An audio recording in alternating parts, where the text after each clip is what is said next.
Joining me now, I have former state attorney for Palm Beach County, Florida, Dave Aronberg. Dave, it's always good to have you. I mean, let's just call it what it is, right? You got two administrations coming out yesterday and doing what they said they wouldn't do. You got President Biden pardoning his family when he said he wouldn't. And then also Vice President Vance has said that the violent January 6 criminals wouldn't get pardons, but that looks like that's happening. Was this a bad move on both presidents' parts, you think?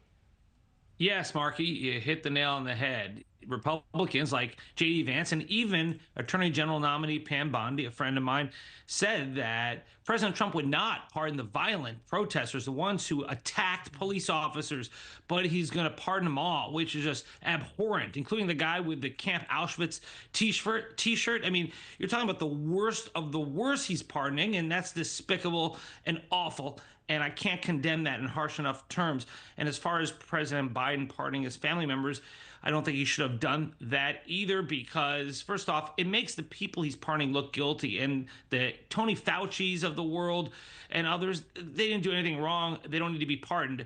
Now, his family members, there's no proof they did anything wrong either. The Republicans looked for months to try to dig up dirt on them, and they couldn't find anything, and yet they got pardoned too. So they all look guilty by being pardoned, and it was unnecessary because there are built-in guardrails in our criminal justice system to protect against the weaponization of the Department of Justice. So yeah, I don't support either move on either side. Yeah, you say President Biden should instead have dared President Trump's team to make them all martyrs, and more powerful than ever. Talk to me about President Biden's argument for preemptive pardons. Would that hold up in a court of law, Dave?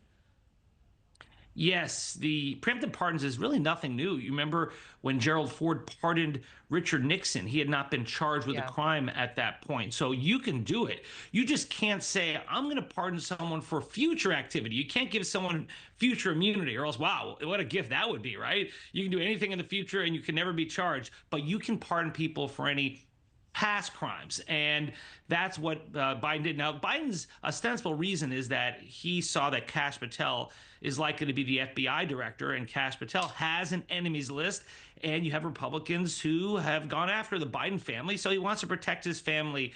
But I think in doing so, it makes them look guilty when there is no evidence that they had committed any crimes, unlike the January 6th defendants who did commit crimes. They're convicted. They're in prison, and they deserve to be in prison. They are domestic terrorists, at least some of them. Others are rioters and insurrectionists. So now, bad move on all sides. Yeah. Let me get your final thoughts here, because I find it fascinating. As we cover this and you look back to yesterday, you see a row of presidents, all the former, living presidents still there. They get along, they're cordial with one another yesterday, but there seems to be so much paranoia with these pardons, and now administrations putting these safeguards and pardons into place. What precedent is this setting for future administrations, Dave?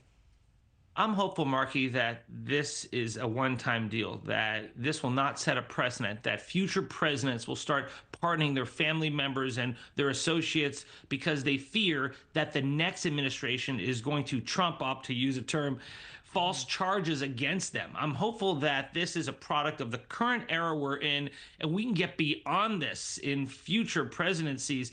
But maybe I'm being too optimistic. But right now we're in a dark time in our country. I'm just hopeful that President Trump is right, that this will be a new era of America, an optimistic one, but he's not off to a good start. I'm curious to see if Congress or Supreme Court eventually ever steps in, to rein in this pardoning business. We'll see. Dave Aronberg, thank you so much, as always, for being here with me on the show. Appreciate it.